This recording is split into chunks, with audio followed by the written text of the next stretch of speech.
Hey, welcome, everybody. So unbelievably excited to have you with me this morning. My name is Casey Eberhart. If we have not met before, if we have, I appreciate you. So I just want to start by saying, first off, welcome and thank you. I know how valuable your time is, and I want to just talk to you a little bit this morning for a very specific reason, right? And it's not really about me. I really, want to help you in a sales pitch environment. Okay, so let me take you in the Wayback Machine to a previous organization that I used to work with.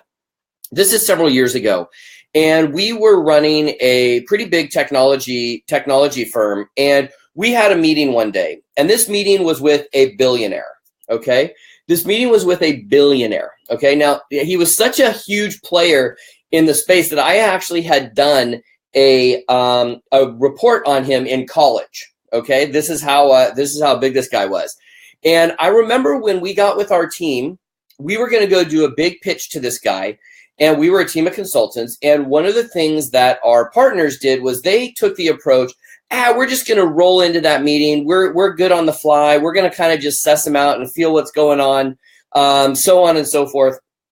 And it's going to be awesome. Right? And I sat back and I said, you guys, we have to prepare. So I was always about creating a dossier, right? So I know that word is being used politically right now, but a dossier is really just an information packet on who you're going to meet, right? So whenever I go into a big sales meeting, I always prepare some kind of dossier. So I want to know who the players are, who the principals are, what their sites look like, what they sell, what they don't sell, what kind of business they're in, how I think I can help solve their business. And in fact, I actually like to go in with 3 or 4 referrals ahead of time as customers for whatever business they're in, okay? So this one particular time, we went and met with this billionaire, and it was really funny because we're talking to this billionaire. And again, remember, I had done a report on him in college, which was actually kind of a fun point to talk about. And ultimately, here's what happened. We lost the sale. We lost the sale. And the reason that we lost the sale, and the sale was ours to lose, right? And the reason that we lost the sale was very simply, we were not prepared.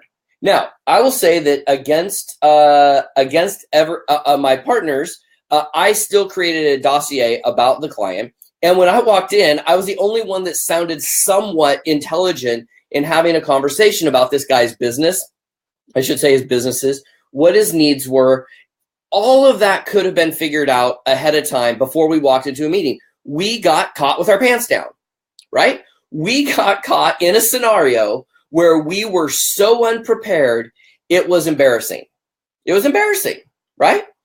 And we lost it. And we all cried about it afterwards because it would have been our biggest client to date. And it was awful. And we cried about it, and we tried to put in place practices and systems to help us get over that.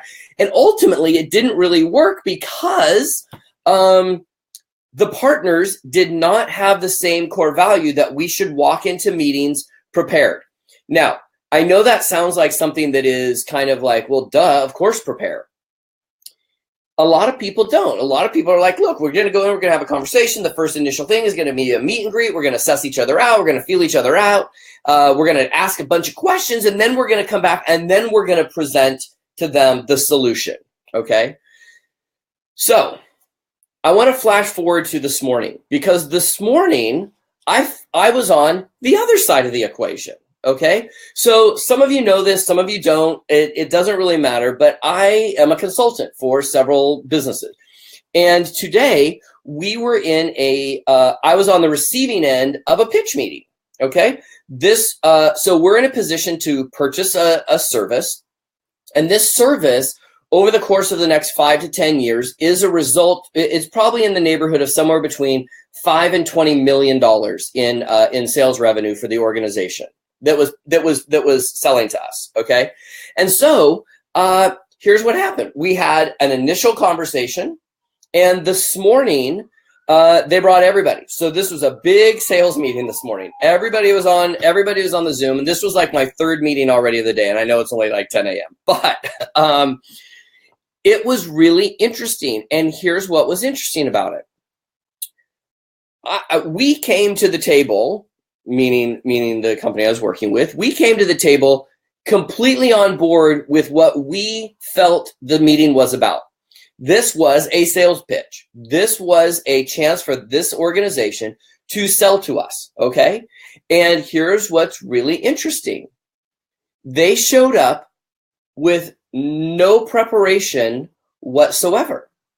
And so here it is, they're selling a $5 to $20 million sale to us, and we're all sitting here, and about 15 minutes in, we had to, somebody had to break into this and say, guys, this isn't really what we want to see.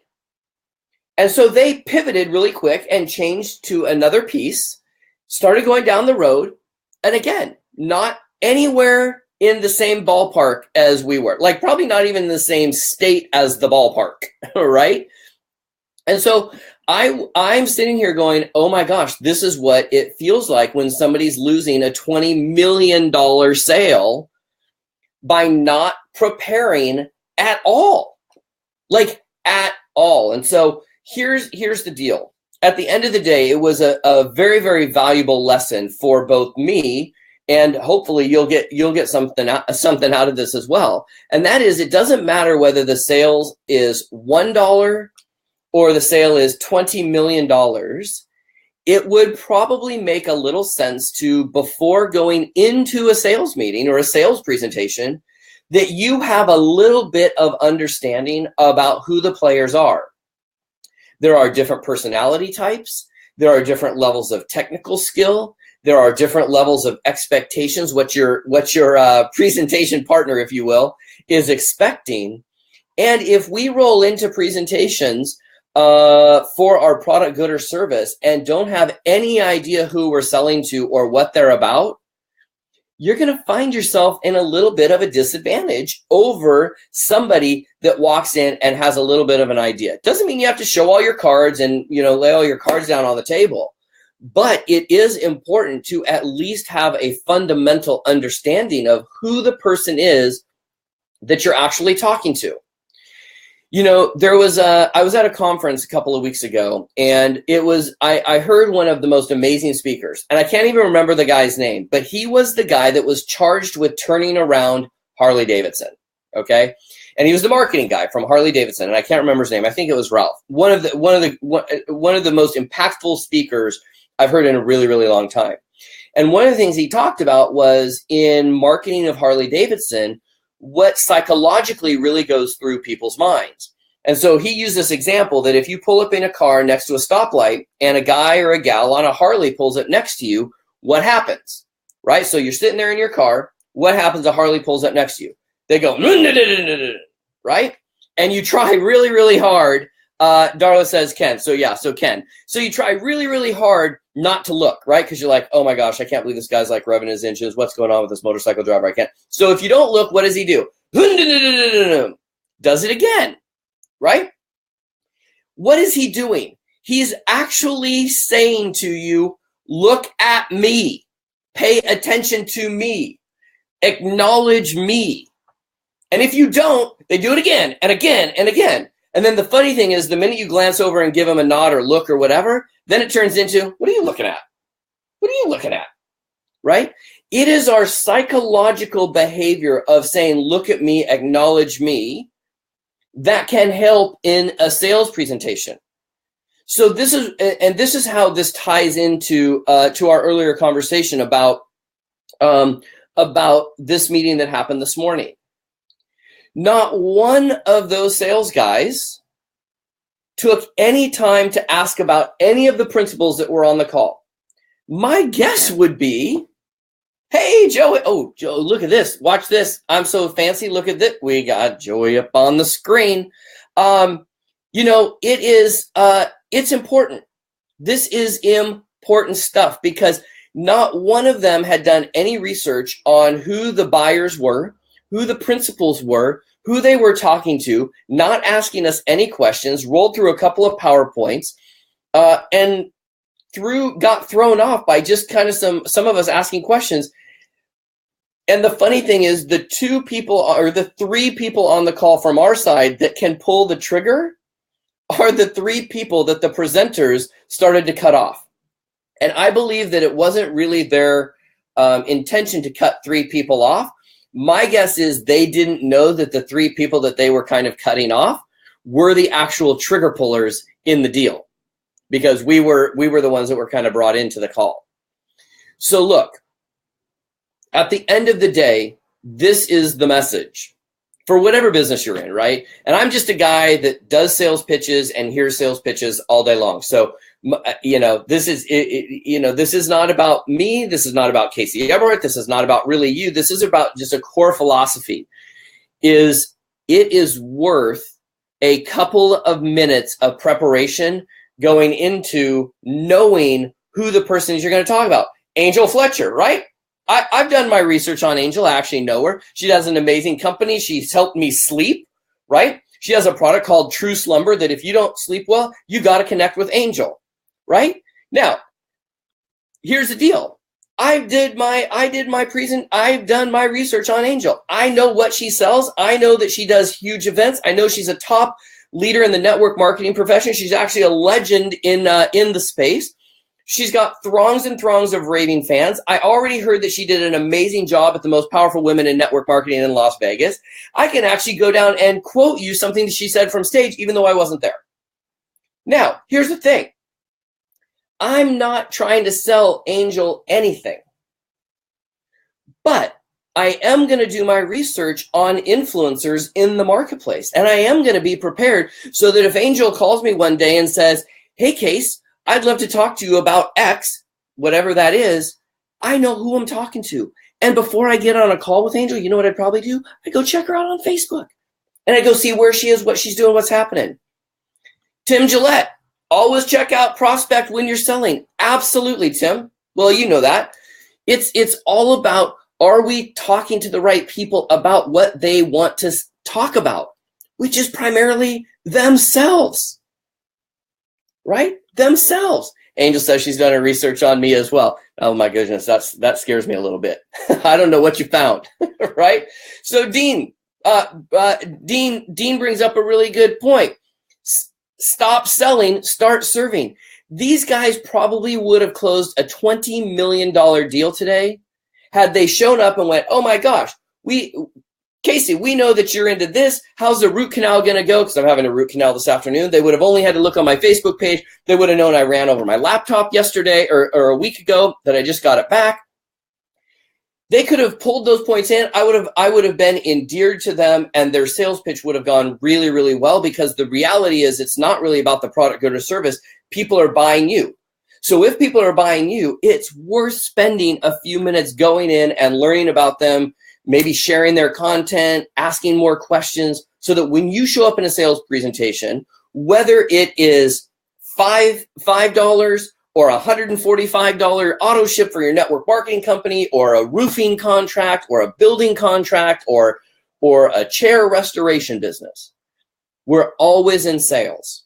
We're always selling.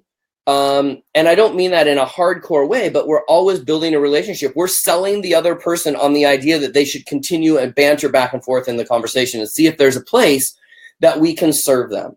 And so my gut is that if more people spent a few minutes ahead of time before they got on the phone with somebody and just spent a minute going through their Facebook page or their LinkedIn page or Googling them, you would have a lot better success in having them engage with you in a process, because everybody wants to be acknowledged. Everybody wants to be looked at. Everybody wants to be made to feel special. And the more we can appreciate and value and show somebody that we've done our research on them, the better off sales are going to be. I promise you. And I want you to think about that for a second.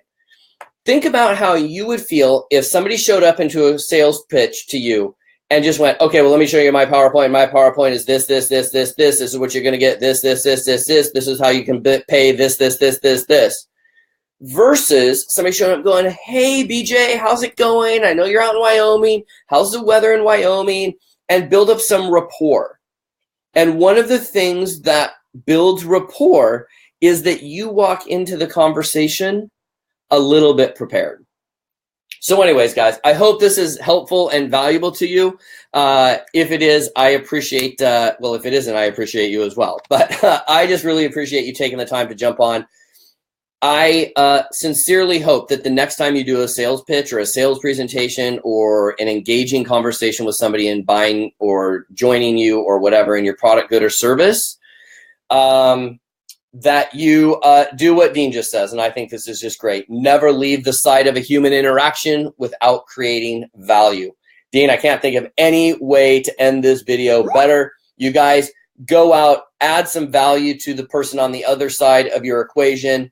You're amazing and awesome. Thank you guys so much. Have a great day. Now go give somebody else an absolutely awesome day. Ciao, guys.